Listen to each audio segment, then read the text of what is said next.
मैं कहता हूँ ये ट्रंप का भी बाप है झूठ बोलने के मामले में। 132 बिजली के प्लांट बंद कर दिए गए और मैं दावा कर रहा हूँ 2014 से लेकर 19 तक चाय बेचने वाली की सरकार ने एक भी प्लांट शुरू नहीं किया था।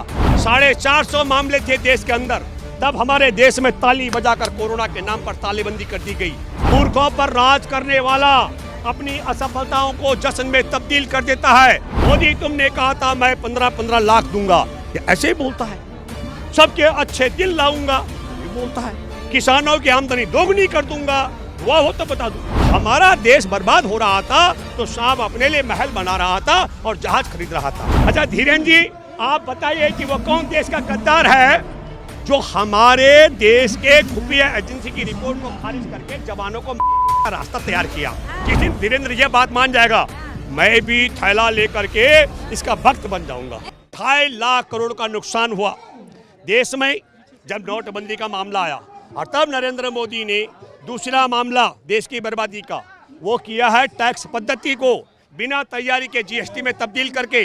मैंने 2019 में प्रेस कॉन्फ्रेंस की थी यहाँ पर देश में, मैं गलत नहीं हूँ तो करोड़ों लोगों ने सुना, क्योंकि बहुत यूट्यूब चैनल ने मेरी बात उठाई थी और हर बात पर बहुत लोगों ने सुना। क्या मैंने कहा था? 132 बिजली के प्लांट बंद कर दिए गए और मैं दावा कर रहा हूँ 2014 से लेकर 19 तक चाय बेचने वाली की सरकार ने एक भी प्लांट शुरू नहीं किया था। अब आप बताइए कि अचानक बिजली प्लांट बंद क्यों करने पड़े? क्योंकि हमारे देश में नोटबंदी और टैक्स पद्धति के कारण 6.5 लाख उद्योग और व्यापारिक संस्थानों पर ताले लग गए थे। तो ये है आपका 9 साल बेमिसाल। 450 मामले थे देश के अंदर, तब हमारे देश में ताली बजाकर कोरोना के नाम पर तालेबंदी कर दी गई। और आपको बता दूं, खुले आसमान के नीचे पैदल चलते हुए भूखे प्यासे महिलाओं ने खुले आसमान के नीचे बच्चे जने। यह है बेमिसाल। चलते चलते मजदूर थक गए, गाड़ियों से कुचल के भूख से, रेल की पटरियों से। यह है बेमिसाल। मैंने तब भी कहा था जो मरेंगे वो वापस आएंगे नहीं, और जो जिंदा रहेंगे, ये चाय वाला बोलेगा मैंने बचाया, मेरा वीडियो आज भी वाल पर है, और मैंने कहा दावा करेगा।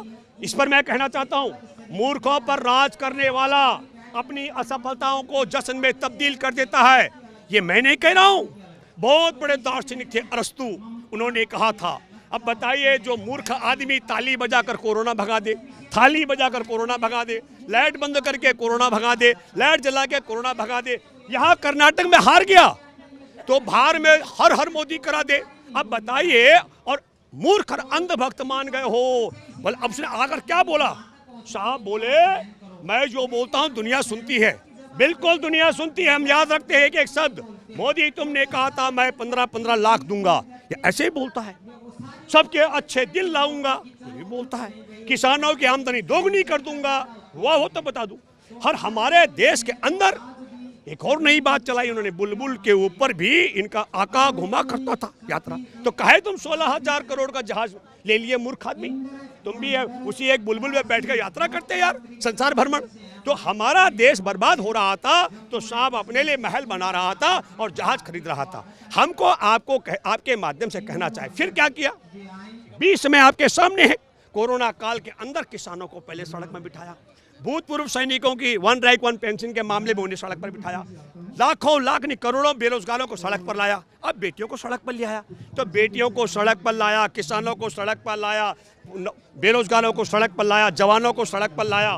पुलवामा में 40 जवानों की हत्या कराई, में कोई नई बात नहीं कर रहा हूँ। मैंने अगस्त 2019 में कहा था कि इस गद्दार ने और इसकी सरकार ने, खुफिया एजेंसी की रिपोर्ट है, मेरी नहीं, खुफिया एजेंसी हमारे देश की है, इसकी नहीं है।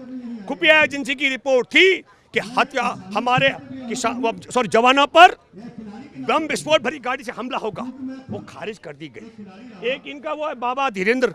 चलो धीरेन्द्र जी, मैं आपको संत मान लूंगा, महंत मान लूंगा, विश्वगुरु तो बनने वाला भारत, क्योंकि हमारे देश के संत जेलों में है। अरे विश्व में संत जेलों में है तो विश्वगुरु, तो धीरेन्द्र मैं तुमको बाबा मान जाऊंगा।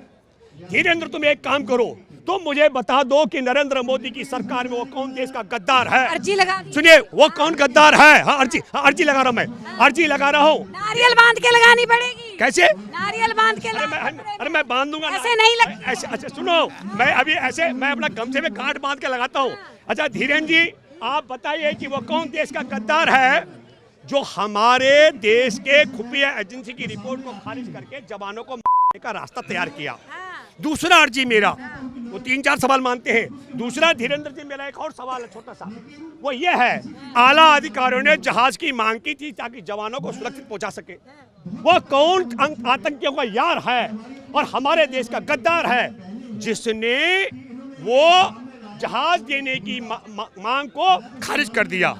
और तीसरी महत्वपूर्ण बात, हमारे देश में प्रधानमंत्री की कुर्सी पर बैठने से लेकर नरेंद्र मोदी आज तक एक ही दिन उनको वनवास हुआ और वो था वही 13 फरवरी का, जिस दिन पुलवामा में 40 जवानों की हत्या हुई। तो धीरेन्द्र जी तीसरा सवाल मेरा ये है कि वह कौन देश का गद्दार और पाकिस्तान का यार है जिसने नरेंद्र मोदी को जवानों की हत्या के दिन वनवास भिजवाया था।